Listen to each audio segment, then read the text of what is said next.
3 years ago, I was looking at the local job classifieds online when one of the ads caught my eye. Not because of what it said, but because it said so little. Best I remember, the ad just read, "Job available. Good pay, no benefits, discretion required." It then listed an email address, and that was all. At the time, I was managing a music store, but I had already started hearing rumors we would be shutting down within the next year, and the likelihood of a transfer to another store was slim. I had been morosely looking at job listings for the last few days, but this was the first one that stood out, if only because I was bored and it was weird. So I sent an email. Half an hour later, I had a response, telling me to go to a particular office building in an upscale part of the city at a precise time for my screening. I went, and after waiting for a few minutes in the lobby, I was taken into an office where I was given a series of forms and questionnaires to fill out. They collected them and told me they would be in touch. I had almost forgotten about the whole thing until a month later I got a call saying I had moved on to the second stage of the hiring process. I was again given an address and time, and when I arrived, this time it was a different nice office park 20 miles away from the first one, I was met by a man who introduced himself as Mr. Solomon. He escorted me into a large room that contained a chair and a desk. On the desk were 2 large monitors, a keyboard, mouse, and a bolted-down metal box with 2 oversized buttons on it, one red and one green. He told me this room was a model for the place I would be working if I got the job. He described the job as follows. I would be working 7 shifts of 6 hours every week. My job would be simple. I would arrive at work 10 minutes early and enter an outer area that was like a locker room. I would have my own personal locker. I would store all my belongings in the locker and change into the provided work clothes. I was never, under any circumstances, to carry any item of my own into the surveillance room. I was never, under any circumstances, to take any item with me from the surveillance room. As for what I was to do in the surveillance room, I was told that the monitor on the left would constantly show a live stream from a high-definition camera in a remote location. My job was simply to watch the camera. Once an hour, I would get onto the computer attached to the right monitor and enter a brief log describing anything interesting that occurred in the last hour. I would have no pens or pencils or paper, and I should never try to take any kind of written notes about the work. As for the red and green buttons, the red button was only to be used if there was an emergency. This meant something on the video or in my workplace that required outside help. The green button was to be hit if I saw something on the video feed that was particularly noteworthy. It would tell other people somewhere that, at least in my opinion, something interesting was going on. Solomon stressed that while I was given discretion on when to use the button, I should err on the side of only using it if and when something of real significance occurred.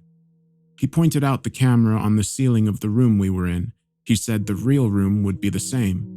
My work would be observed, and other people were watching the room on the video feed as well.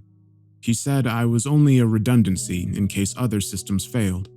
He then smirked and asked if I knew what he meant by redundancy. I nodded, trying not to show my irritation. I don't talk that good to people, so sometimes they think I'm dumb. That's okay. Let him think that if he paid me good enough. The pay was very good, $35 an hour. This worried me. I was already thinking this was some kind of psych experiment or secret government job, which I was okay with, but that kind of money to sit and watch a screen? My mom always told me that if something good seems too good to be true, it probably is, and this was seeming too good to be true. I asked if I was doing anything illegal. Solomon laughed and said no. I asked him if anyone was going to get hurt. Again, he shook his head. No. He said the reason they were paying me so much was because they needed employees that were motivated to be professional and discreet. The work they were doing was important, and for various reasons, it couldn't be discussed. If I took the job, I would have to sign papers promising I would never discuss my work there, or I could be sued or locked up. I'm only breaking that now because of everything that's happened. So, I took the job, and because they wanted me to start right away, I had to quit the store with no notice. I felt bad about that, but I was excited about the new job too. It was a lot of money, and it seemed like easy enough work, if a bit boring. I was nervous that there was something more to it, but I told myself I would just have to see. No point in chickening out and wasting a good chance because I let my imagination go crazy. I was given the location of the job itself, and when I went there, I was amazed that it really was just like the model room I'd been shown, with only a few differences. There was a locker room you had to pass through to enter the surveillance room, and there was a small bathroom attached to the real surveillance room also. The real room had a small water cooler in the corner, but because I wasn't allowed to bring anything with me, I had to eat before or after every shift. The biggest difference, of course, was that the monitors were turned on. The right monitor was just a black and white terminal like you see in movies sometimes. I could type in my logs, but no internet to look at or anything like that. The left monitor, it was video from a room. You could call it a bedroom, I guess, because it had a bed in it, but it had a lot of other stuff too. A TV, sofa, and chairs, a couple of tables, and plenty of empty space in between. The camera must be high up in a corner because I could see pretty much everything except for the far sides of furniture. At first, though, I didn't notice any of that stuff. All I saw was her. She looked to be a little older than me and was very pretty. When I first saw her, she was laying on her side on the sofa. That was the part of the room farthest from the camera, but the picture was very clear and I could tell she was sleeping. I found myself leaning into the monitor more so I could see her better, and then I thought about what I was doing and felt embarrassed. It's like I was spying on her, a peeping Tom, my mom used to call it. I didn't want to be a peeping Tom, but I didn't want to be silly either. I needed to think about it slow. It was a good job, and I wasn't doing anything wrong, right? I wasn't hurting anybody. The woman looked fine, and the room was nice. She probably agreed to be there, and it's all some experiment or something. I was just overreacting. I sat down in the chair and began my work. It didn't take long before I understood more. The woman, I took to calling her Rachel, wasn't there of her free will. I never saw her hurt, but it was clear that she never left that room except to go into what I think is a bathroom area that my camera couldn't see. Well, she never left the room on her own.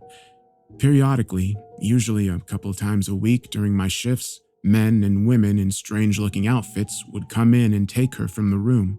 Sometimes she would struggle, but usually she would just go along with her head hung low. They would always bring her back, though the times when she wasn't brought back during my shift were always the worst for me. I would worry about her until I got to work the next day and saw her in the room watching TV or painting.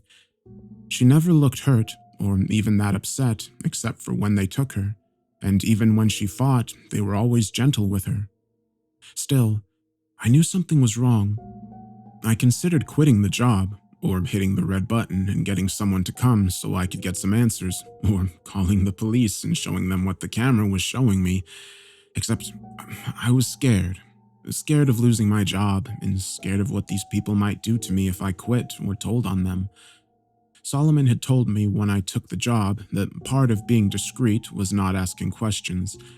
I would never be asked to do more than I had already been told, but I could never tell anyone what I did or saw, and I could never ask questions about what I was doing or why. So I made excuses. It was all an experiment. She was crazy or sick, and they were trying to help her. She was doing a job just like I was, or if she really was a prisoner somewhere, at least I was watching to make sure that she was okay. If they ever tried to hurt her, or I saw that she really didn't want to be there for sure, I could get help then. In a way, I told myself I was helping to protect her by watching. I don't expect you to think much of my excuses. I don't think much of them myself, especially now.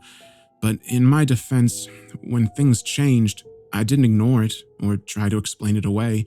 I knew something had to be done. Rachel would usually paint for an hour or two every day, and it seemed to always be during my afternoon shifts. The room had no windows as far as I could tell, but I guess she either used a clock or her own body's time to keep to a kind of schedule. I always liked to watch her paint. The thing she was painting was always facing the wrong way for me to see, but I could see her face as she worked. She always looked peaceful and happy when she was painting, and seeing her that way, smiling serenely from time to time as she got something the way she wanted it, always made my day. I first noticed something was wrong when she started painting more frequently a few weeks ago. Her expression was more focused and serious, and there was a tension to her movements that I wasn't used to seeing. At first, I thought she was just really trying to work hard on something, and I wanted to tell her not to worry. Every few weeks, the others would come in and take the old paintings out anyway, bringing in a new stack of, I think the word is, canvas? But, it was more than her being focused. Something was wrong. She didn't look happy, and she was going for hours at a time. In the span of 3 days, she had finished 4 paintings. I had been growing more and more worried watching her work, and when she finished the 4th, I found myself telling her to just stop and rest a while. I had grown accustomed to talking to the monitor, talking to her in my own way, but she didn't stop. Instead, she began moving the paintings, arranging them on the back and seat of the long sofa at the far end of the room. This was the first time I'd gotten to see any of the paintings. Even when the others were taking them out, they always seemed to be turned away from the camera. I was still worried about her, but I was also happy to finally see something she had worked on. Happy and amazed. They were beautiful. One was a beautiful green forest. Another was an old stone wall. A third was a house sitting alone on a small island. The last was an old-fashioned looking movie theater. All of them looked like something out of a dream, with trailing lines of color mixing in the air around them like leaves caught in the wind. It was only when I looked close that I realized the lines of color weren't random.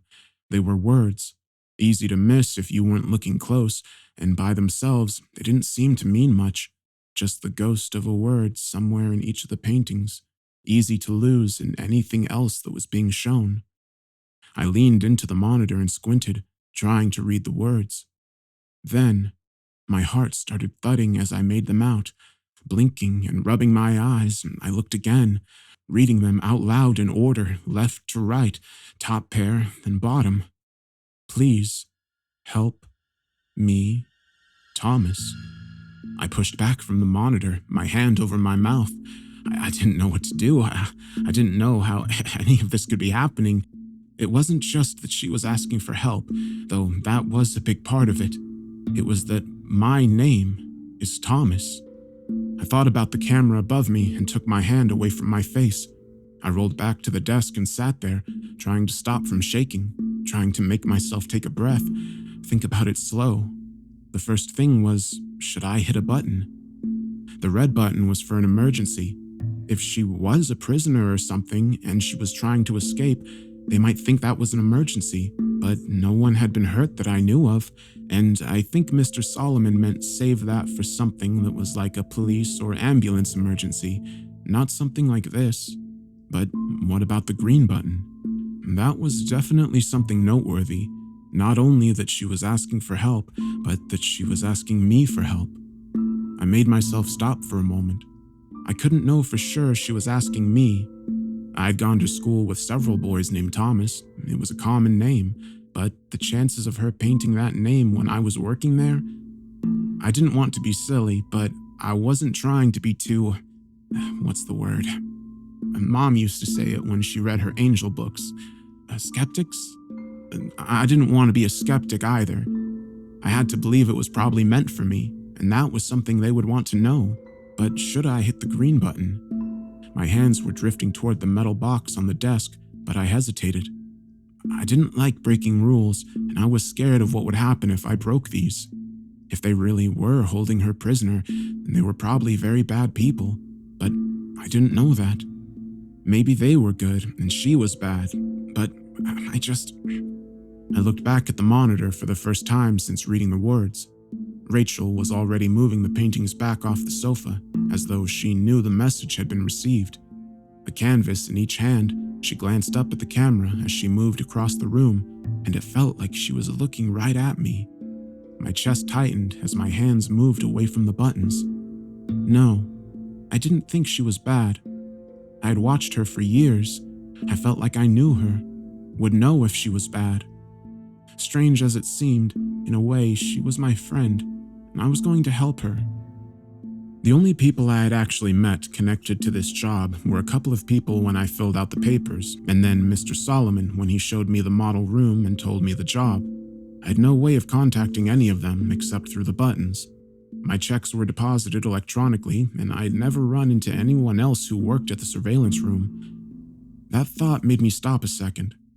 I'd always thought it was weird that I never ran into someone when I was coming or going. The person I was taking over for, or the person who was taking over for me. I'd always figured there must be other people, other surveillance rooms even, and they just scheduled us so we didn't run into each other, and I still thought there were others. Part of why I thought that was because it seemed like I wasn't the only person who used my surveillance room. The water cooler, the toilet paper, the soap, they all seemed to go down faster than I think I was using it by myself. If that was true, maybe I could figure out who they were, and maybe they would be safer to talk to than whoever it was I worked for. I got off work at 8 that night, and instead of grabbing some food and going home, I drove my car around the block and then parked down the street from the building where I worked. Nothing had changed while I drove around for a minute. No new cars had parked or anything, and if I was right, they didn't send anyone to replace me until they were sure I was gone anyhow. So I sat and waited. I was tired, and the street was pretty empty and boring, but I was too excited and scared to fall asleep. Every time a car passed or someone walked down the sidewalk, I tensed. I kept imagining a SUV or van pulling up behind me, men getting out and pulling me from my car, taking me somewhere like where they had Rachel to kill or torture me. Half a dozen times I almost cranked up and drove away, but every time I would think of her alone in that room. She had no one but me to help her, and I had to try. 2 hours later, a fat, balding man parked and started heading for the building. As soon as I saw he was able to unlock the door and enter, I opened my car to go and talk with him. Then I stopped. I needed to be smart. I didn't know where they were, but I was sure there were hidden cameras in the locker room and outside the building. If I go running in there and confront the guy, they'll know for sure that I'm up to something. Sighing in frustration, I shut the door and waited until his shift was over. I considered tailing him like in the movies, but I was scared I would just lose him or he would call someone for help. So I waited until he was walking back to his car after a 6-hour shift, hopefully far enough away that the cameras wouldn't see. And then I met the man I came to know as Charles Jeffries. Hey man, can I talk to you for a minute?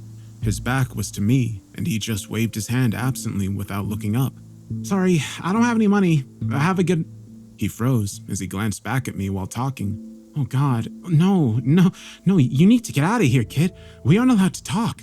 I could tell he was scared, but I couldn't risk letting him go yet, not after all this. I stepped up and pushed the door back shut as he was trying to get into his car. So you know who I am? I tried not to sound mean, but I could hear how mad I was in my voice. He yanked at the door again, but I was still holding it, and I was stronger than he was. After a second, weaker tug, he turned around, his face strained and tired looking. Yeah, I know who you are. You work here just like me. I'm telling you, we aren't supposed to be talking. We aren't supposed to meet, ever. I frowned. Mr. Solomon never told me that. He never said it was one of the rules. The man shook his head. Mr. Solomon, yeah, well, there are plenty of rules they don't tell you. I bet they didn't tell you what you were going to be watching before you started, did they? When I just lowered my eyes, he went on. Yeah, me either. I've been at this job for 10 years. I've seen other people come and go, usually because they broke one of the rules they never mentioned. The only reason I'm still here is because I keep my head down and my mouth shut. He wagged a finger at me. You should do the same, if it's not already too late. I felt my stomach curling into a cold knot. Too late. The man rubbed his face. Kid, Do you think they don't know we're talking? Do you think anything happens that they don't know about? He looked back toward the building, a look of sadness and fear in his eyes. Hell, for all I know, you've already killed us both. Shaking his head, he pushed me back and started opening the door. Either way, I'm done risking it. You need to stop asking questions and just do your job. It's a lot healthier. With that, he got into his car and shut the door. I didn't try to stop him this time, even though I had already been worried about what he was telling me. Hearing it confirmed was paralyzing. What exactly was my plan? He probably didn't know any more than I did, and even if he did, what could I do with anything he told me? I walked back to my car with a heavy heart. I was still afraid, but more than that, I was sad and ashamed. I wanted to help Rachel, but I wasn't sure how. I wasn't giving up. But as I drove back to my apartment, I couldn't think of what I should do next. This wasn't a movie. I wasn't a hero. And the only ideas I had left were to either go to the police, who might be controlled by whoever I worked for, or try to get proof of her being held prisoner myself. As I parked my car and walked into my apartment building, I made a decision. Unless I thought of something overnight, I would do both ideas. Tomorrow, I would break the rule about carrying anything in. I'd use my phone to record a video of the surveillance room, of Rachel and how she was trapped somewhere, and of me telling everything else I knew. I would email it to every newspaper, website, and internet channel I could think of. I'd then go to the police and give them a copy too, if I could make it that long without getting caught. Maybe if I did all that, even if they got me, someone would help Rachel. I was filled with worry and dread at the idea of being hurt or killed. A part of me kept saying I should just do as I was told and hope that it all went away. But I couldn't live with myself if I did that. Even if I messed up, I felt like I had to try. I was so preoccupied that I didn't hear the person coming up behind me as I unlocked my apartment door. Thomas? I turned around and felt my legs weaken as I stumbled back against my door. I had to be dreaming or crazy. I grabbed the doorknob for support as I looked at the woman in front of me. It couldn't be her, but somehow it was. Rachel? She hesitated a moment before breaking into a smile. Is that what you call me? I like it. My name is actually Melanie, though. I felt my face reddening. Of course, her name wasn't actually Rachel. That was just something I made up in my head. Still, my embarrassment couldn't keep up with my confusion and joy. Is it really you? She nodded. Yeah, it's me. Rachel, Melanie, grunted as I stepped forward and started hugging her. Laughing, she hugged me back for a moment, but then she whispered in my ear. Thomas, we need to talk. And not out here. Can we go inside? I broke away and nodded, wiping at my eyes as I tried to finish unlocking the door with a shaking hand. My heart was pounding, and I still felt like I was in a strange and wonderful dream. But when we had gotten inside and sat down on my living room sofa, I forced myself to focus on the biggest question I had. How? Melanie had still been smiling as we sat down, but now she looked worried and sad. Thomas, that's what I'm here to tell you. Things aren't like you think they are. They never have been.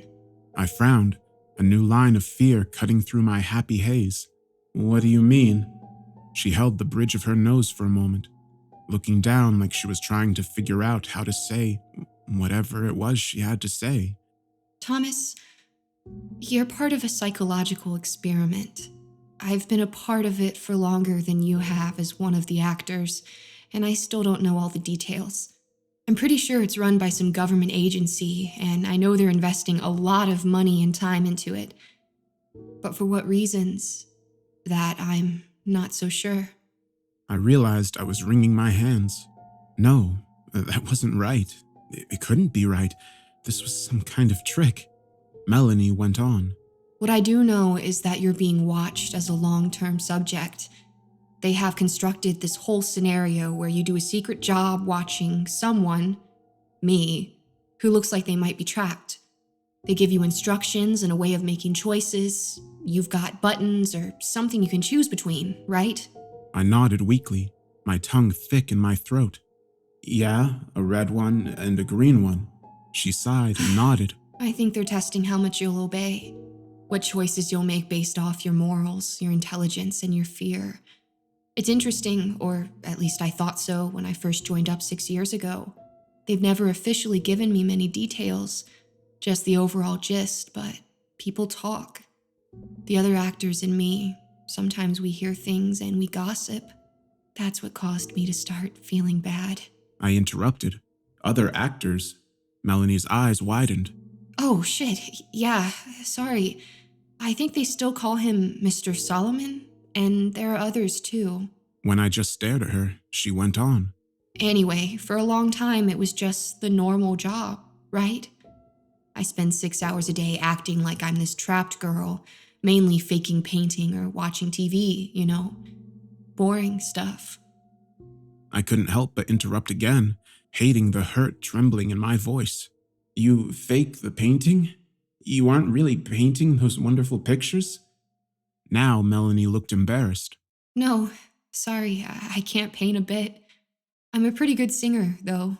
She tried to smile, but faltered. Reaching forward, she touched my arm. That's why they always have the paintings turned where you can't see them. They're already done beforehand. All you ever see is some blank canvases and, well, when they want me to show you something. Her expression darkened as she went on. That's why I had to break the rules and contact you. When they started doing this hidden message mind game bullshit, I got worried. Worried you would take it too serious. That you could get hurt or even hurt yourself. As soon as you left your shift tonight, I talked to one of the guys in the video department. He told me about how you had reacted. Showed me how you were still parked down the street from the building. I drove over. The bedroom set is in a building outside of town. I saw you sitting in your car, and I almost approached you then. But I was scared of getting caught and fired. So I parked and waited until I could follow you somewhere else and let you know I was okay. She blinked back tears. I am ashamed to say I almost left a couple of times. I don't want to lose this job, and I tried to tell myself you would be okay after a day or two. I could get them to change the script enough that you felt like I was okay and wouldn't worry too much. I felt an angry heat growing in my chest. Well, that's nice of you. She looked up, her eyes red. I know. I'm a shit. I'm so sorry. I was being selfish and cowardly, but I didn't actually leave. And then when I saw Charlie leaving the building, saw you running over to talk to him, I knew they were escalating it even further. Charlie? Melanie rolled her eyes in frustration. Shit, yeah, sorry. Charlie Jeffries, he's another actor. In an earlier version of the experiment, he actually played Mr. Solomon. But they decided he wasn't scary enough, so now he's usually one of the suits. He's actually done that for your version a lot. You just can't recognize him under all that getup they wear. I was curling and uncurling my hand on my lap. It was all too much. I felt like a pinball going between anger and relief and embarrassment and confusion. So all that stuff he told me, that was all just to scare me? See how I'd react? She nodded as she sniffed and wiped her nose with the back of her hand. Yes, I'm sorry. That's why I knew I couldn't wait any longer to tell you. I could see how worried and scared you were going back to your car. I pulled my arm back from her touch. Well, thanks, I guess. At least you stopped me before I went to the police and looked like a joke in front of them too. I just wanted her gone, her sympathetic, pitying eyes off of me. Thanks for stopping by and letting me in on it. I tried to make my voice sound hard and unfeeling, but it came out watery instead. Standing up, I turned away from her so she couldn't see as I started to cry. If you don't mind, I need time to think about everything. It's a lot. A moment passed, and then her hand was on my shoulder. Thomas, you don't have anything to be embarrassed about. They are very good at what they do. All you did was what you thought was right. Because you're a good man. I shrugged. I thought that you were in trouble, and I wanted to help. She gently turned me toward her, and when I looked up, she smiled and sniffed again. I know, but you need to realize most people wouldn't have tried to help. Not when it meant giving up their job or risking themselves like that. Not for a stranger. I wiped at my face as I looked away. Well, I still feel dumb, but I'm glad it's not real. I'm glad you're okay. That we both are. I paused and caught her eye again. We are, aren't we? Safe, I mean? She hesitated before nodding. Yeah, I think so. Like I said, they have a lot invested in whatever this is, and the fact that they're willing to go as far as they have with you makes me wonder. But I've never seen any signs of anyone getting hurt. I think the worst that could happen is one or both of us gets fired. I felt my face getting red again. Oh, don't worry about that. I'm going to quit tomorrow. I'll finally get to hit their damn buttons. Maybe both of them. I started to smile, but then I saw the look on Melanie's face. Thomas, please don't do that. I don't think they would hurt us, but if you up and quit, they'll figure out I've talked to you. I don't think they watch us all the time, but I don't know what they can find out. You know, tracking cell phones, spy satellites, whatever. I'm taking a big risk just being here, and I don't want them catching on. I took a step back from her. So you want to keep getting paid to trick people like me? She reached out and grabbed my right hand. I had been clenching it unconsciously, and it relaxed at her touch. No, I don't want to. But I wasn't expecting this. How the experiment has changed, getting to actually meet you. I can't do it long term, but another month or two to save up money, now that you're in on it and won't be scared or hurt by it anymore. That I can do. That we can both do. We can keep going on like normal, take some more of their money, and then one of us can quit. The next month, the other one can. How does that sound? I shrugged uncertainly. It made some sense, and once I'd calmed down, it would probably make more. She gave my hand a squeeze. And when this is all over, I want to get to know you better. I know I've been playing a role, but for the most part, that's been me you've been watching all this time. I think it's only fair I get to see more of you too, assuming you're interested in that. I felt my hand growing clammy in hers as my stomach fluttered. Well, I mean, yeah, I would really like that. Swallowing, I added, how long do we have to wait to see each other again? Melanie grinned at me. Work another month or so, save what you can, and then quit. I'll wait another 2 or 3 weeks, and then I'll do the same. And then... She looked up at the ceiling as she pondered it for a moment, and I was struck again by how beautiful she was, even if she was a little different in person than I had imagined.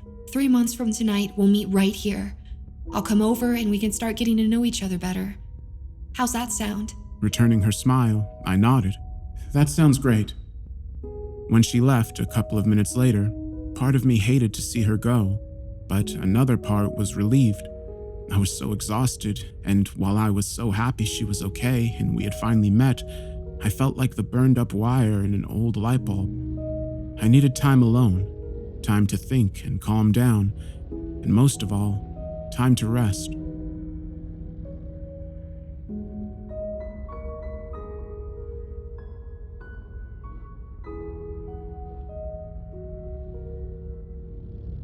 I didn't even really remember falling asleep, and when I woke up, I realized my alarm had been buzzing for over 30 minutes. I jumped up and raced to get to my shift at work. As she had been leaving, Melanie had stressed again how we needed to act completely the same. That meant not freaking out, but it also meant not acting like everything was okay either. If I suddenly showed no signs of being worried about her, that would tip them off too. I promised, and she left after a brief hug and kiss. Remembering that now, through the haze of my tiredness the night before, it felt like a dream. Still, I went into the surveillance room with a much lighter heart. I didn't have to worry or feel guilty anymore about not helping her, and there was some satisfaction in finally pulling one over on the people who had tricked me for so long.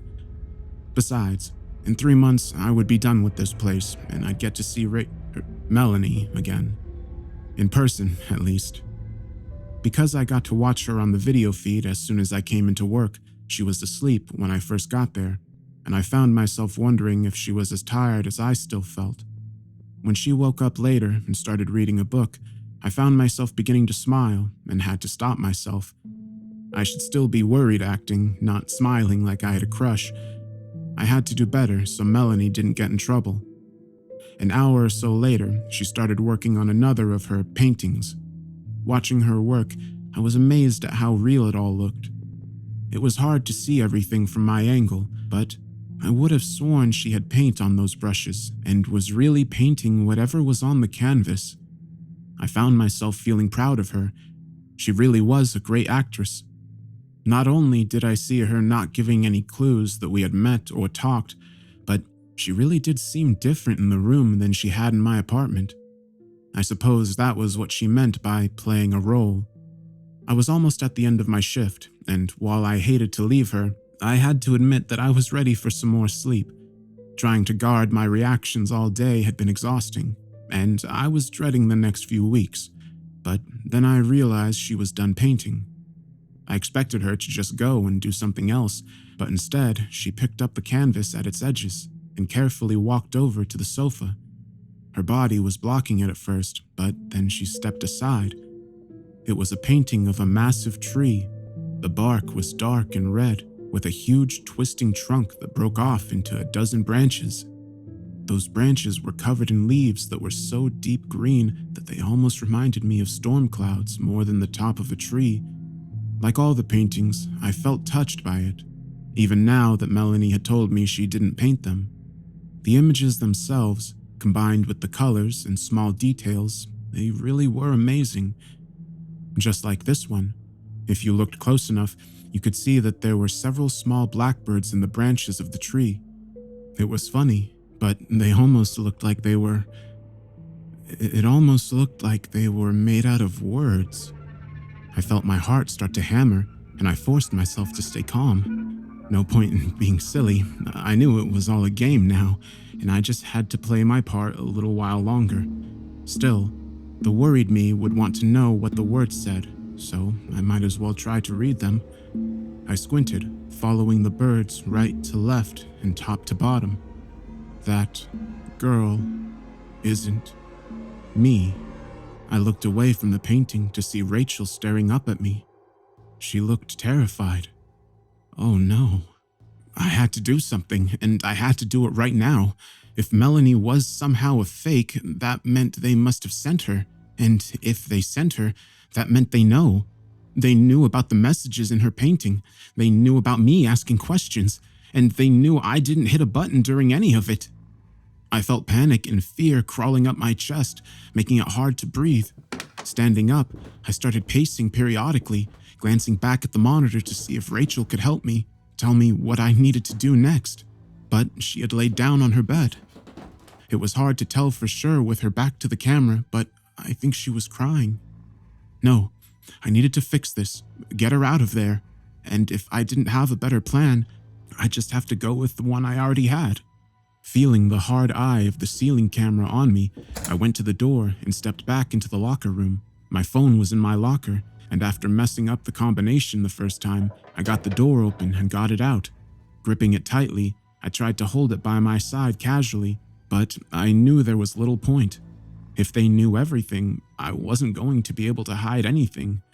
I just had to try and be fast, get some kind of message out to people that could help Rachel before they got to me. I opened the camera on the phone, and as I re-entered the surveillance room and hit record, it made a small beeping noise, and once I was sure it was recording, I turned the camera on myself. My name is Tommy, Thomas Calhoun, and my job is watching a woman trapped in a room. This is not a joke or a movie or whatever. This is real. For 3 years, my job is to sit in this room. I moved the camera slowly around the room, taking in the door to the bathroom, the water cooler, the desk with the monitors, keyboard, and button box, and watch a video feed of a woman locked up in a bedroom somewhere.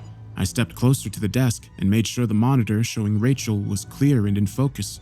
I didn't know this woman was a prisoner at first, or I tricked myself into thinking she wasn't because the money was good. Either way, I know she is now.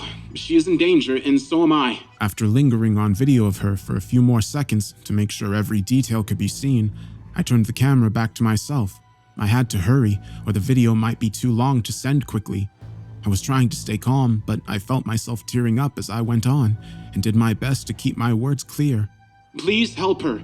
I don't know where she is. I don't know who has her, because I don't know who I really work for, but they are bad people, and she is not safe. All I know is that I work at a building right outside of San Antonio. I only know the names of 2 other people connected to this place. The man who hired me, Mr. Solomon, and a man who might have a job like mine, Charlie Jeffers. Or no, Jeffries, I think? I don't know if they are real people. Well, I mean, I don't know if that's their real names. Please, I'm not crazy. I know how this sounds. Just come here, see the room, figure out where she is, and help her, and... I heard the muffled sound of the outer door opening into the locker room, and I frantically fumbled with the phone to stop the recording. How do I send? Oh no. How do I... Oh, there it is. I hit the button to share and felt a new panic rising. Who should I send it to? I only had a handful of contacts, and I just selected them all. Maybe at least one of them would take it seriously and get help. As I heard the door to the surveillance room opening behind me, I hit send. Not connected to data service or Wi-Fi. Please send again when connected. What? No!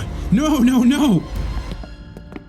I turned to see Mr. Solomon entering the room. He was flanked by 2 large men in dark suits that looked like bodyguards or something.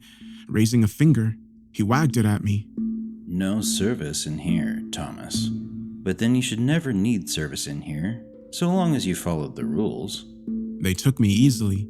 I tried to make it to the bathroom and close the door, but the 2 guards stopped me and pulled me down. They put the what do you call them? Zip ties? On my wrists and feet and pulled a black bag over my head. Then I was being carried out of the room, and it felt like they must have put me in the back of a van that was pulled right up to the building.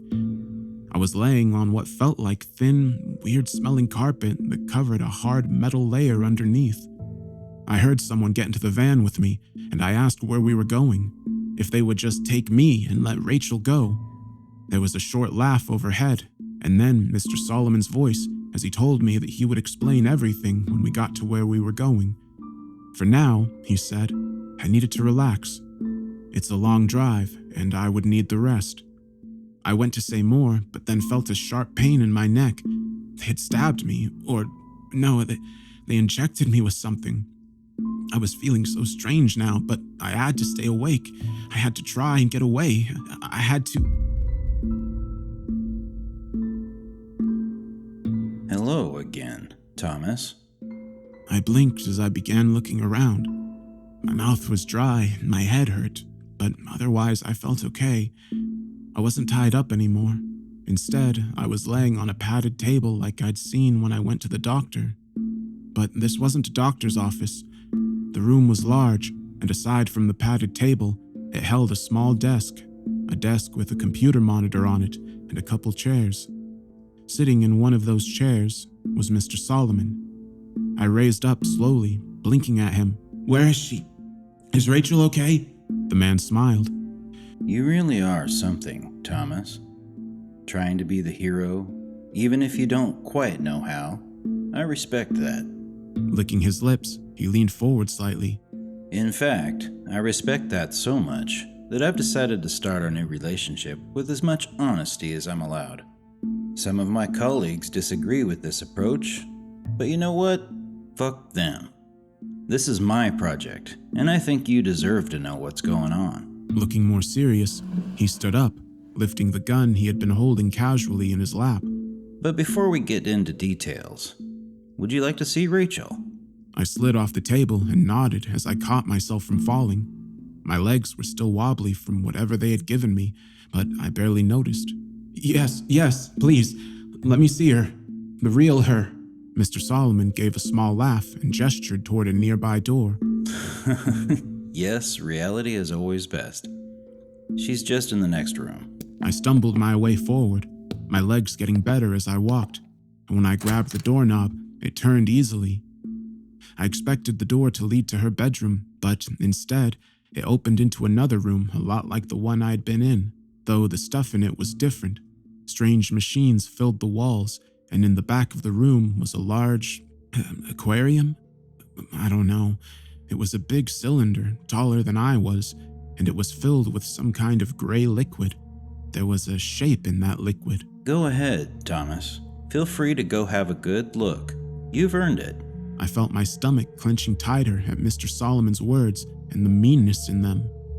My legs felt heavy again now, but it wasn't from the drugs this time. Shuffling forward, I could see the shape was a person. Oh no.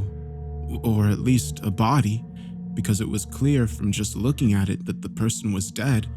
It was very well preserved, but I could see how the skin hung wrong and looked bloated in spots. Oh God, no, no. Its hair, which had been floating like seaweed in front of its face, drifted away as I reached the glass. I could see Rachel staring out at me. Murderer! I turned on Solomon and started to run toward him when he shot me. Suddenly, I was on the ground, convulsing as he stepped closer. Don't worry, Thomas. It won't kill you. Just make you unable to move for a bit. I heard more footsteps as my body began to still. Get him up. Take him back in the other room. I could barely feel anything as I was carried back to the padded table and propped up into a sitting position. This time I was strapped down, but I guessed it was more so I didn't fall off because I couldn't move anything other than my head, and even that just a little. I could hardly see at all for crying, but I recognized the blurry shape of Solomon sitting back down in front of me. Before you ask, well, when you're able to ask anything again, yes, that is Rachel. Not a fake Rachel, not a dummy, and not some kind of trick. As I said, the time for tricks is past.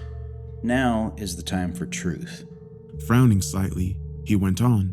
Thomas, I understand that showing you her body that way, might seem very cruel. You may hate me for it right now. I would understand if you did. But you called me a murderer. And at least in this specific context, I think that is unfair. Because I didn't kill Rachel. In truth, I've been with this aspect of the project for only 7 years. He gestured back to the door behind him. And Rachel has been dead for over 8. I felt my eyes widen as though they belonged to someone else's body. It was more lies, more tricks, all of it. Oh God, it had to be. Do you know what remote viewing is? He rolled his eyes. Sorry, right. You can't talk right now. I'll just assume you don't. Remote viewing is a broad term for the ability to see things that are far away from you physically, to know things you shouldn't be able to know through your normal 5 senses. Some describe it as a psychic ability, though there are several schools of thought as to how and why it works. His eyes fixed on mine intently. Because it does work, Thomas. Various governments and private organizations have studied it for a very long time. And while publicly it is always ridiculed as pseudoscience and foolish superstition, the reality is that some people have the innate ability, that means it comes naturally, to somehow see other places. Rachel was one of those people. She came into the program when she was 17, having been identified via a front-facing screening process that was ran as a psychological test that paid subjects well at a time when Rachel was looking to make some money. 3 months after being identified as a good candidate, she was taken. And after the initial adjustment period, she became a largely compliant asset that quickly rose to the top of our talent pool. Solomon folded his hands on his knee. I know you cared for her, Thomas, so I think this is worth sharing. Rachel was never treated badly, other than her confinement and the occasional test that was mildly unpleasant. No, we all treasured her. She was enormously talented, not just as a remote viewer, but as an artist. That's how she would convey what she saw, you understand. She would enter into an almost trance-like state when she painted, and when she was done, she would have given us a painting of images and words that provided, well, it was very valuable information. If you ever wondered, that's why there was always such care that the paintings were never shown to the camera. Picking at his pants, he went on. Rachel was so talented that she was selected for a new program that we thought might greatly enhance or alter her ability. We introduced something foreign into her body. If anything, the accuracy of her remote viewing was declining, which was a problem for us and for her. But then we realized that we were reading the new paintings wrong. She was able to see more clearly than ever, She was just no longer bound to only current events. Now her sight transcended time. He paused, and I realized he was enjoying telling the story. The bastard was having a good time, pausing to make it more dramatic. I would fucking kill him. While this made some of her paintings less immediately useful, they became much more valuable as we were able to decipher them. For a time, it looked as though everything was working better than we had ever hoped. His lips thinned. And then, one day, she showed a painting to the camera. It said, "Please help me, Thomas." This immediately sent up all kinds of red flags. She knew not to show paintings to the camera, and now she was trying to communicate with someone? We didn't disrupt her routine, but an intensive investigation began into who she was talking to. Was it one of her handlers? One of the technicians? Someone from her past life? But nothing checked out. Leaning back in his chair, a look of pride grew on Solomon's face as he continued. I was the one that first suggested the idea that she was intentionally or not, knowingly or not, seeing and talking to someone from the future. I was still an outside consultant at the time, but by that point we had more strange behaviors from her, including the second message painting. That girl isn't me. My theory made some sense, but it very quickly ran into a greater obstacle. The introduction of the foreign material had not been as seamless as we had hoped, despite her having been stable for almost 3 years since it was implanted. Whether it was due to her increasing emotional upset and stress, or simply the passage of time, she suddenly began to deteriorate. Her work became more erratic and hard to understand as her body began to decline. We were monitoring her health closely, but it didn't matter. 5 days after she painted, "That Girl Isn't Me," she suddenly went into cardiac arrest and died. Somewhat inexplicably, we were unable to resuscitate her. This was a great loss, and it required adjustments of my theory. Based on everything we knew, it still made sense that she was talking to someone. Someone with access to the camera feed, and very likely, someone named Thomas.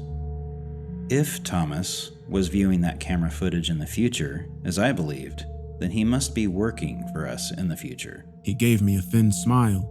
And whether you believe that future is set in stone or not, I'm all for giving it a helping hand. 7 years ago, I began the Thomas Project. Over the course of that time, I have overseen the screening and hiring of 43 men named Thomas at several different sites, all with one very specific job: to watch the videos of Rachel from just before the implant to the time of her death. I tried to speak, but my mouth still wouldn't work. I wanted to say he was lying, that it was another trick, but I think I wanted to hear it from myself, because I didn't think he was lying. I didn't think it was a trick, and I thought I was starting to understand. The point wasn't really them watching the videos, of course. It was how they reacted to watching the videos.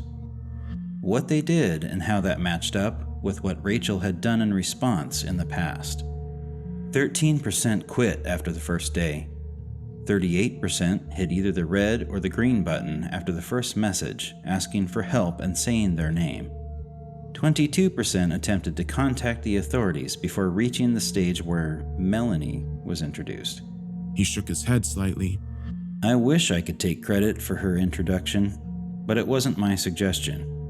We assumed from the "that girl isn't me" message that there was a double of Rachel introduced to you at some point. Perhaps to kill you or dissuade you or find out what you knew. But it took a few tries until we felt it was well refined, and as I've pointed out, only 27% made it that far. And all of them failed the next test. He pointed at me. Her name. You see, the girl you've been watching, that talented, wonderful girl whose body is preserved in the next room, her name was Rachel Donovan. I had always wondered if Rachel was merely seeing you, or if there was some kind of connection between the two of you. When you called Melanie Rachel, I knew that we had finally found the right Thomas. The distant point of light that our Rachel was looking at across space and time. I swallowed thickly and found I could feel my tongue, if only a little. Slurring badly, I pushed out a single word. Why? Solomon looked surprised. I'd have thought that'd be clear by now. You're our only remaining link to one of our greatest treasures. Perhaps you have a similar ability, or it may be that she forged the link purely through her own talent and will. But either way, you are important, and you have more work to do. He stood up and moved over to the table where he turned on the monitor. As it came to life, I saw it was a frozen image of Rachel's room. A tape paused where I'd left off watching. Turning back to me, the man looked solemn. You have to watch the rest of it, because Rachel painted you more pictures before she died, and we have to know what they mean.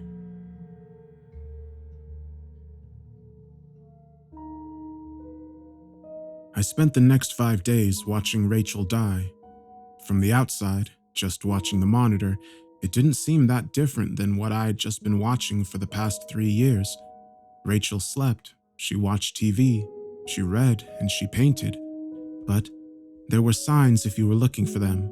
She seemed tired and tense, and she had taken to sleeping more. And occasionally, just every once in a while, she would glance up at the camera, at me. It was then that I could see the fear and sadness in her eyes. Inside, I felt like a burned-out house collapsing in on itself. At first, I refused to watch, to do anything they wanted me to do. Solomon didn't get mad at me, but just shrugged. He said while cooperation was preferred and could go a long way toward making my stay with them more comfortable, it wasn't required. If he was right, Solomon had said with a thin smile, things would play out as they were meant to, regardless of what I wanted or thought I chose. Either way, he said the video was about to start again and would not stop for another 5 days. Whether I wanted to spend that time getting to see her again was entirely up to me. I tried not to watch, but a part of me knew from the start I was going to. Maybe I would find some clue that they were lying about her being dead, or Rachel could give me some advice or warning about what I needed to do next. I didn't know. What I did know was that I couldn't miss the chance to see her again, and despite knowing in my heart that she was dead and everything on the video had happened a long time ago, I still felt that by watching, I was with her somehow. She had been taken away from everything she knew when she was barely grown, trapped for years for just being special, experimented on, treated like property, kept from ever having friends or family or a life, and yet through all of that, she was still beautiful. Not just on the outside, but on the inside too. I had spent years watching her, getting to know her in 1,000 tiny ways that so few people ever truly know each other. I had seen her kindness and the grace in her actions, even when she was fighting against the people holding her. I had watched her strength when she woke up day after day in her prison and never gave up, and I watched the beauty of her soul in her paintings, full of swirling colors and what was the word? Wonder. She was able to paint these things she saw with such care and love, despite living in a world that had abandoned her so completely. Well, I wasn't abandoning her. I would watch every bit of the video I could manage, try to burn into my memory every frame of her I saw, not for them and their stupid project, but for me and for her. I may not have much to do in my life before they lock me away somewhere or kill me, but I could do this one last thing. Rachel wouldn't die alone. I watched nearly all of it, stopping only to eat quickly and use the bathroom until the last 2 days. I would ask the guards to pause it, but they would only shake their heads and say Solomon said it had to play normally until it finished. By the 4th day, I was in a stupor. I had already dozed some of the first 3 days, but when I woke up on the 4th day, I could tell a few hours had passed. There were 2 trays of food on the bed, one breakfast and another lunch. I looked back at the screen in a panic, worrying I had missed something, but Rachel seemed to be just waking up too. I noticed her putting her hand on her stomach as she got out of bed and felt my own stomach twist. She was already hurting. Rachel glanced at the camera and tried to smile before moving to set up a new canvas for painting. This was the second of 3 paintings she did in those last days. The first had been on the inside of an old-fashioned movie theater from the viewpoint of someone sitting in a back row. On the movie screen was just the image of a sledgehammer propped against a brick wall. I didn't understand what it meant, and I found myself scanning the picture for some message or other clue. Eventually, I found what it might be, though I didn't understand it either. Rachel must have come to understand that they knew what she was doing with the paintings and didn't want to stop her, because these last 3 she set up much closer to the camera. I was still squinting and studying the painting closely when I realized the flipped-up seats in the next row up had brass number plates along the front edge of the seats. Though they were upside down from the viewpoint of the painting, the angle was good enough that once I noticed them, I was able to read them. 2, 43, 26, 89.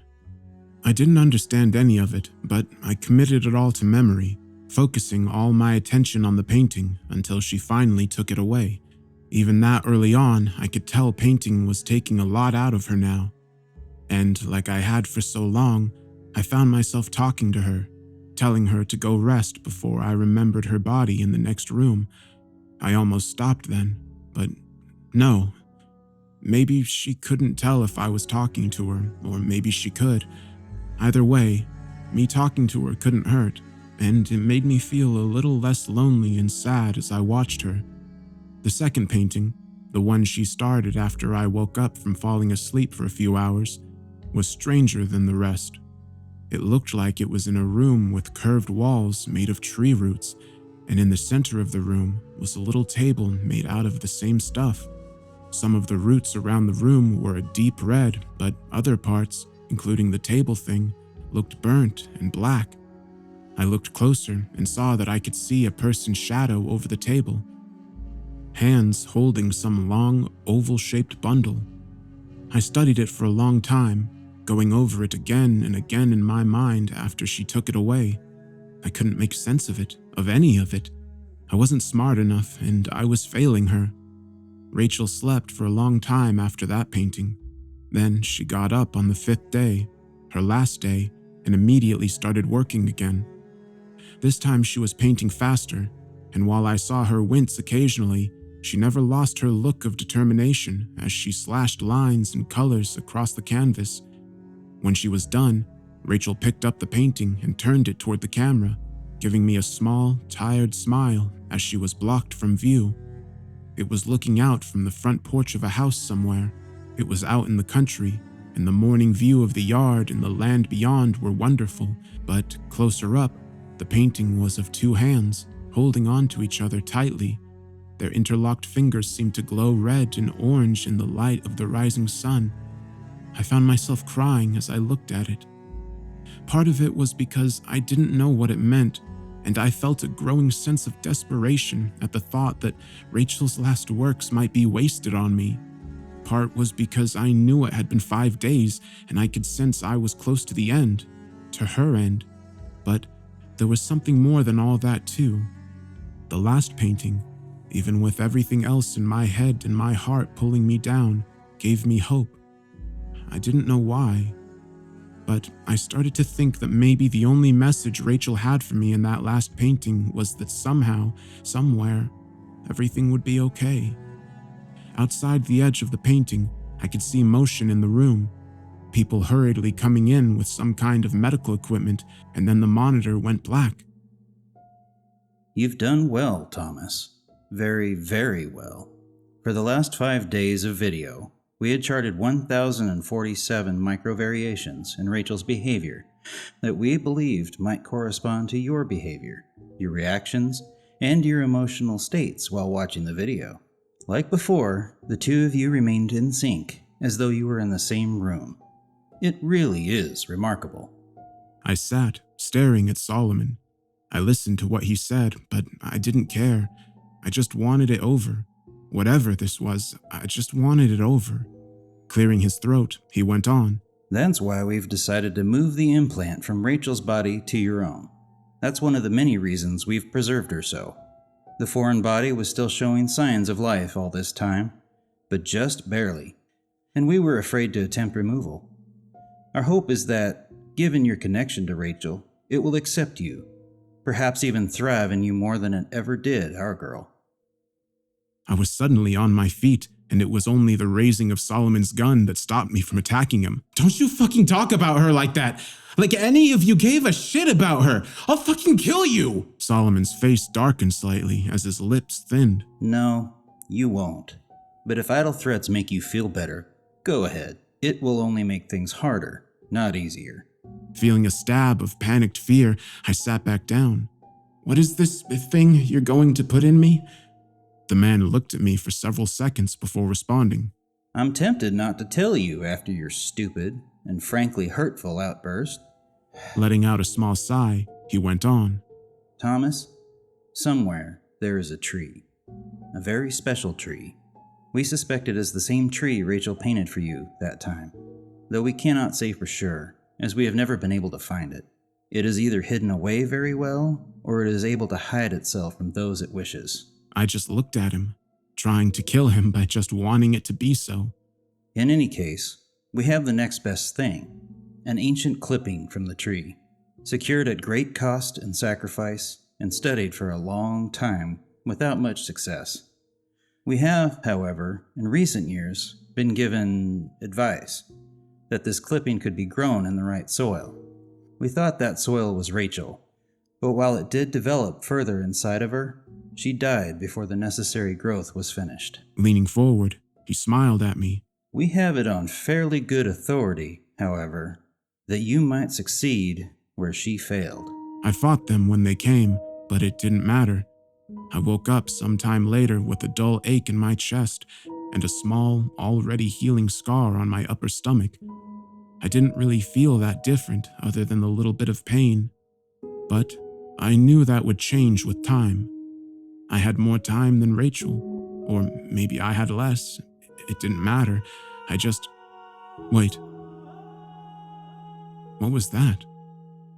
There was some kind of soft voice coming from where? It wasn't in the room. It was in my head. It felt like a thrill of excitement. Maybe this was Rachel's voice. Had she somehow stayed in the tree thing they had put inside me? But no, I had never heard Rachel's voice. But I sensed this wasn't it. This voice was too delicate to really be heard or unheard, and it reminded me of music coming from a distant room that you felt in the back of your mind without realizing it. It was a melody, a kind of song, but it wasn't Rachel's song. I realized with a shiver that it was the song of the thing inside of me. At first, I was afraid, but that didn't last long. It wasn't trying to hurt me.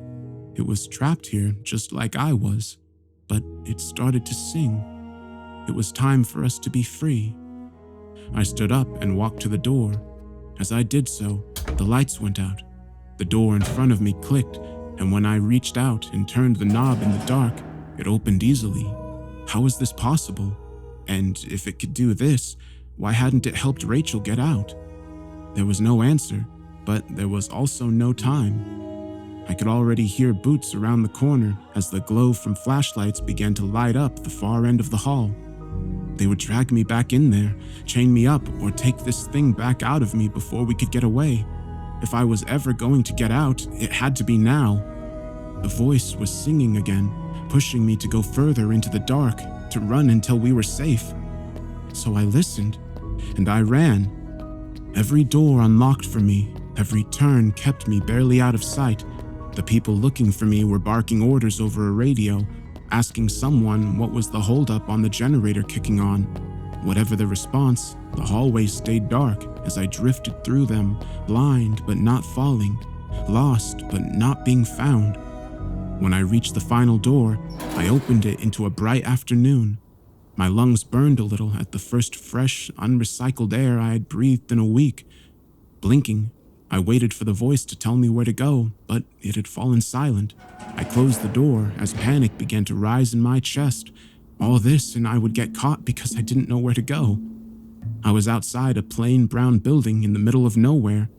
There was a road going off to the right, and to the left there was Rachel's forest from her first painting to me.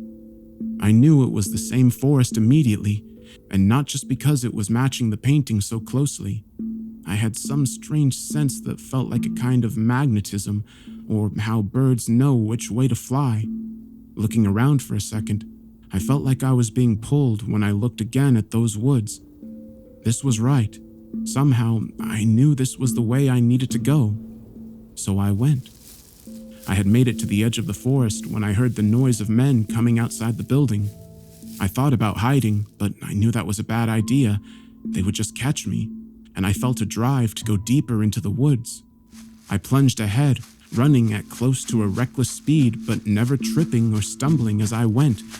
I would occasionally hear a noise behind me as they spread out to search, but the sounds grew fainter as I ran. I almost thought I had lost them for good when I heard a short cough that was muffled off to my left. Someone had gotten close without me knowing it. Panicking, I looked for any place I could hide.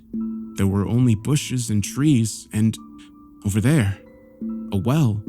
Not just a well, but Rachel's well, with the same worn, gray stone walls capped with a weathered wooden lid. I felt a moment of happy recognition, but then it faded away. How did that help? They'd check the well if they found it, and I didn't have any way to get down it without getting hurt or stuck. Then, an idea struck me. Crouching low and staying to the bush, I moved to the well and gingerly pushed on the lid. At first, it resisted, but when I pushed a bit harder, the wooden circle slid aside enough that you could clearly see someone moved it. Glancing around, I eased back into the bushes as I heard soft footfalls approaching. "We need to check this out. You think he went down the well? Better hope not.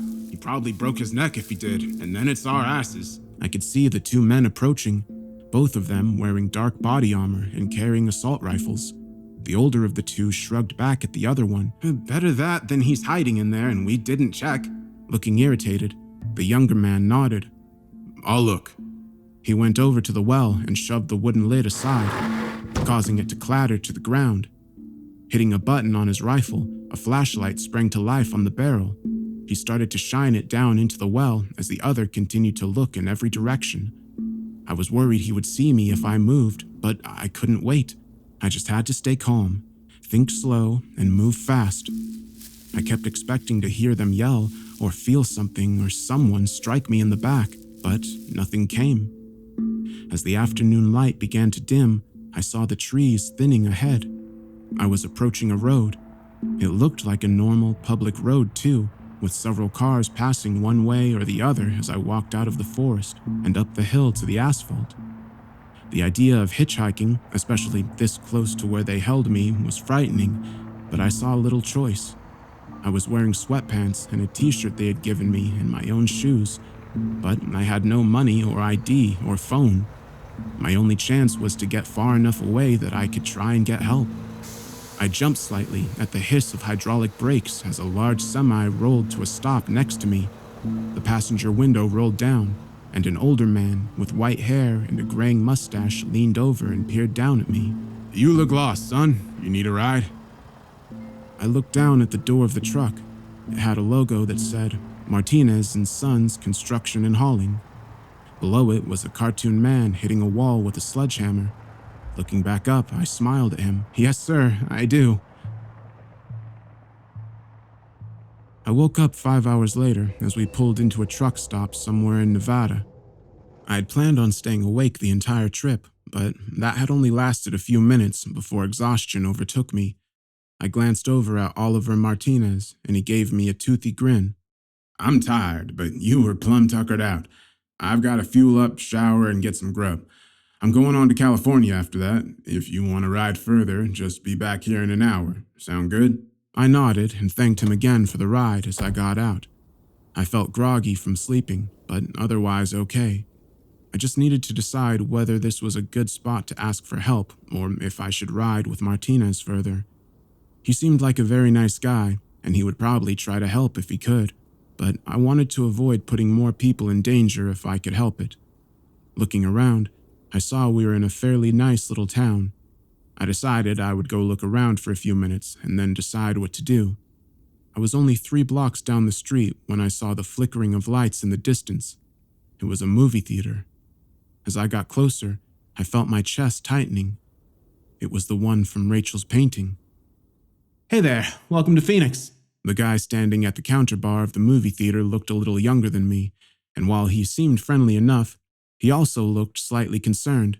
"If you're here for the horror double feature, I'm afraid the second movie is about 30 minutes in. I can give you a half-off rate if you want to see it, though." I shook my head and tried not to look as strange and crazy as I felt.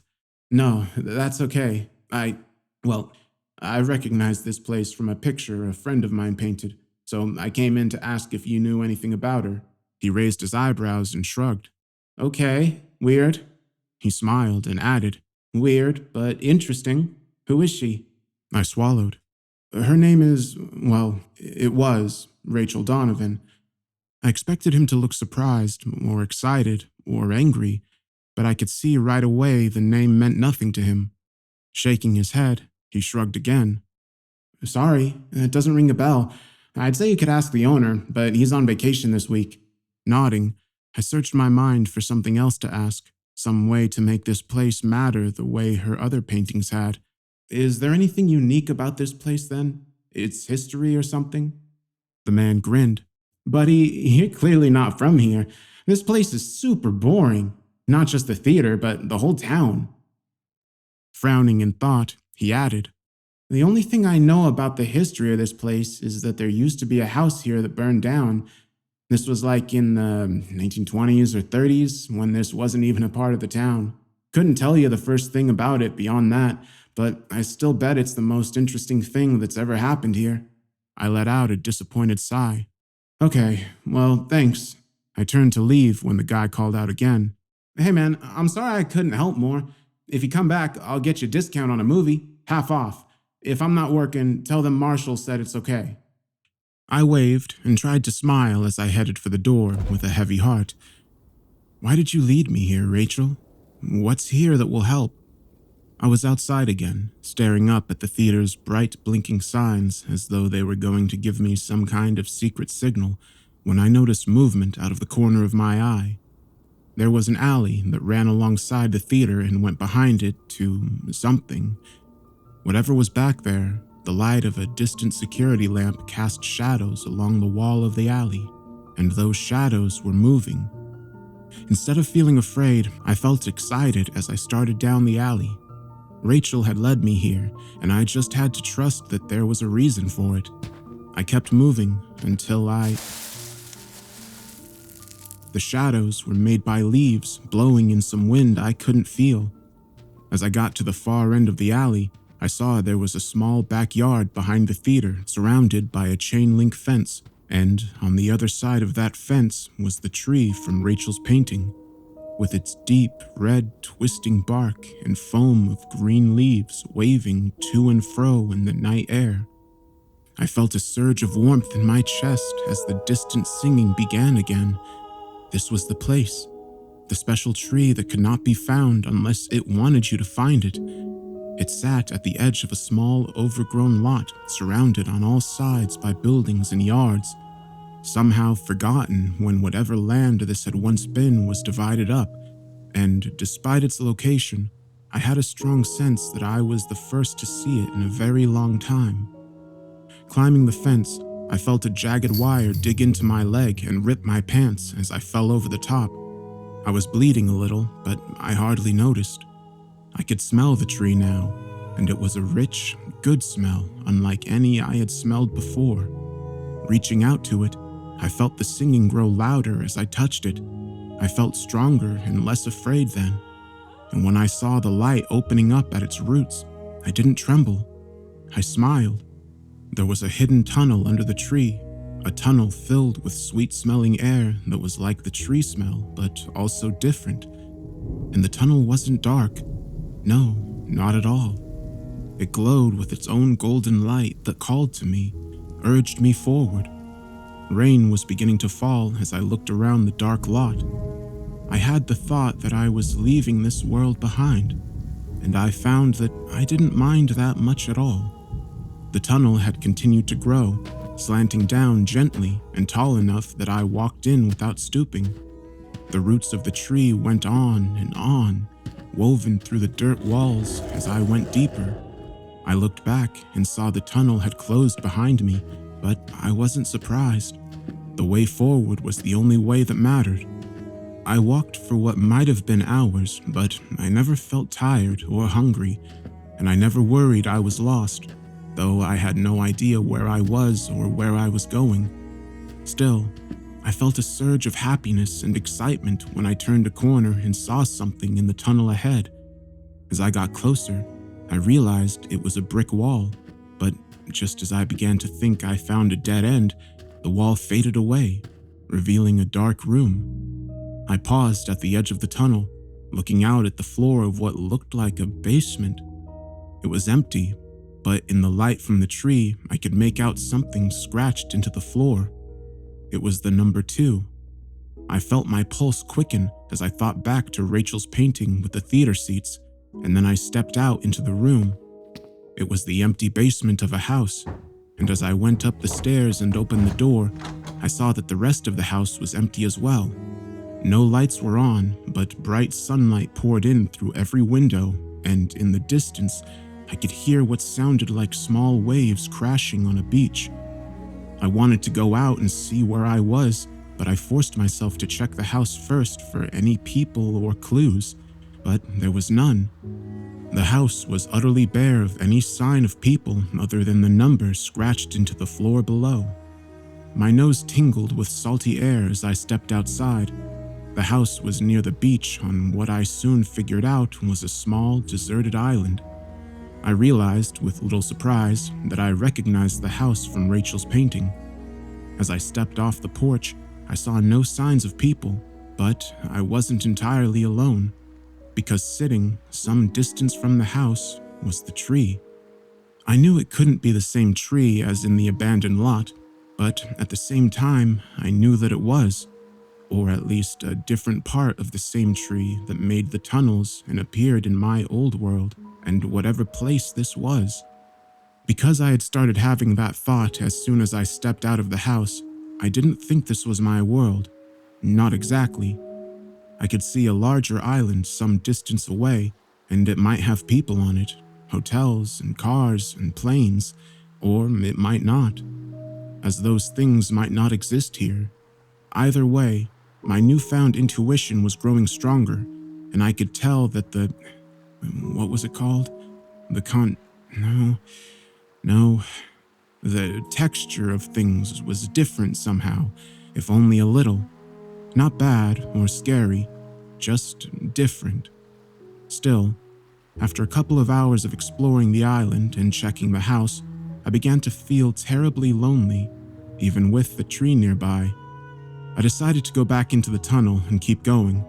The basement wall faded away as I walked up to it, and I entered the tunnels again. It was only a short time later that I found my second version of the house. Much like the first, the wall faded away into a basement, but this one was far from empty. It was a workshop of some kind, full of tools I wasn't familiar with. I glanced down and saw 43 scratched onto the floor. Who was doing that, and why? I was going to explore the house, more carefully this time, as it looked like there were people here, but then I froze. Propped against the brick wall, next to a small stack of boards, was a sledgehammer. Trying to be quiet, I crept over and picked it up before heading back into the tunnel. When I was little, before Dad died, he had loved to hunt. I never went with him and didn't remember much of what he hunted, but I do know he had an old hound he'd had since before I was born. The dog had only loved him. Well, him and being on the trail of something. His name was Rockefeller. Got a scent. It was like he was in a trance. He would go and go, this way and that, and to look at him, it looked like he was having a fit, both lost and certain at the same time. But whatever Rocker knew or didn't know, he always found what he was looking for. I felt like Rocker now. I was moving faster and faster as I went down this turn and that. I felt like I was on the trail of something, or traveling on memories I didn't have. Gripping the sledgehammer tightly, I could hear the rising hum of the distant music in my head as I turned the last corner, and then it fell silent. There was another brick wall, and as I approached, it fell away. It was another basement room, but this one was much smaller. It contained a table, a clothes chest, and an old metal bed that had been broken apart. At the far brick wall, a woman was using one of the metal legs from the bed to attack the wall and whatever lay behind it. I felt my head began to swim as I looked at her from behind, and as she turned to look at me, eyes wide with surprise and fear, I felt the sledgehammer slip from my grip as I stumbled back against the now solid wall. I could barely breathe at all, but I managed to get out a single word. "Rachel?"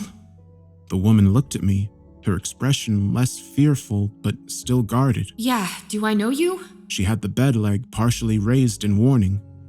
It was her, but it wasn't.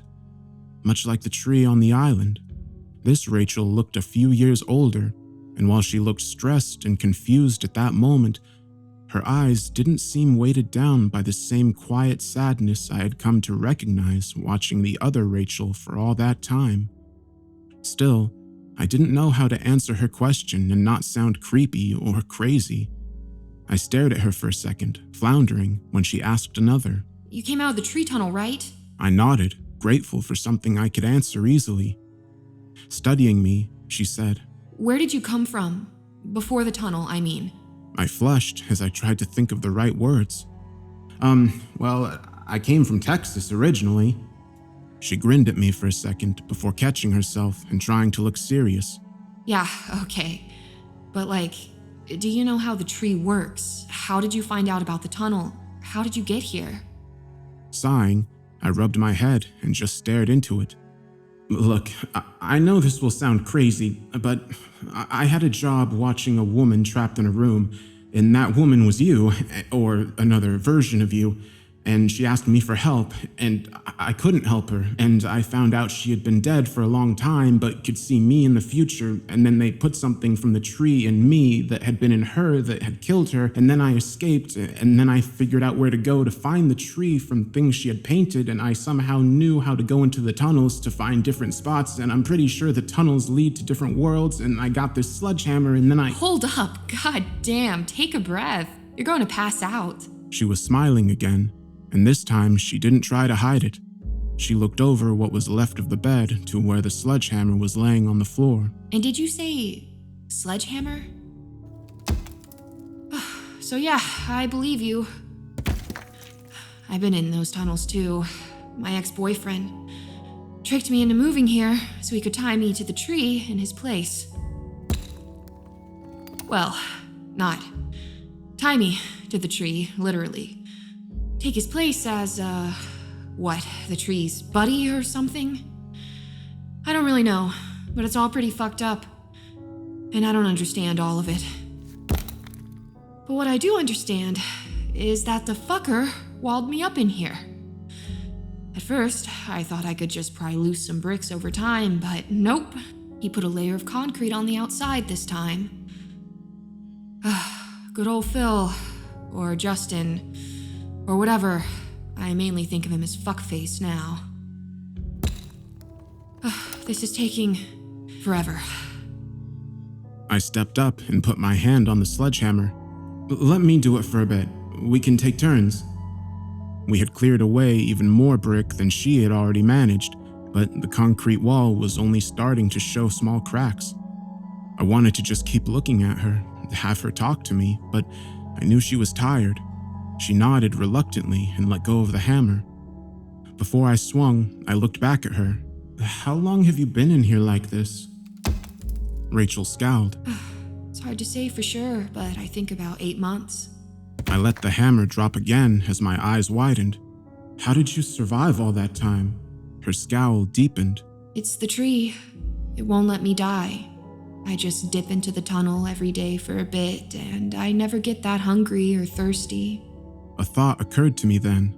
Why didn't you just escape through the tunnels? She quickly shook her head. No, thank you. I've had enough of seeing other worlds.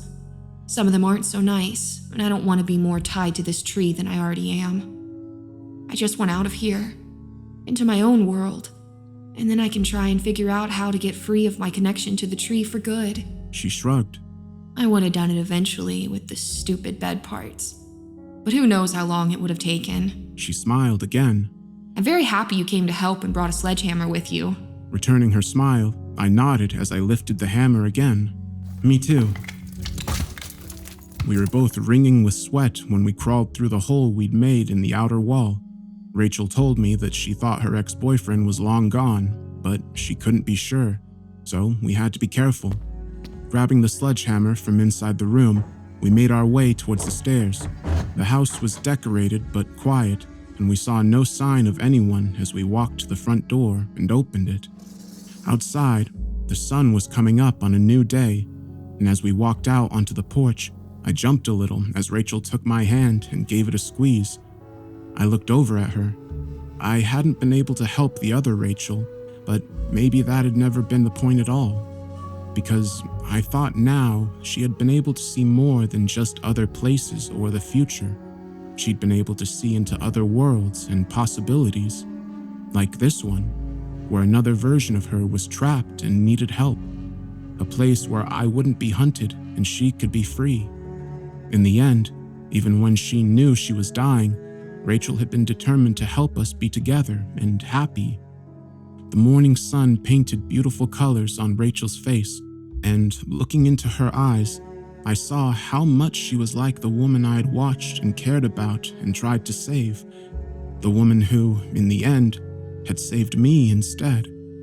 I wanted to tell Rachel so many things, ask her so many questions, but all that could come later. Squeezing her hand back, I walked with her away from the house. For now, this was enough.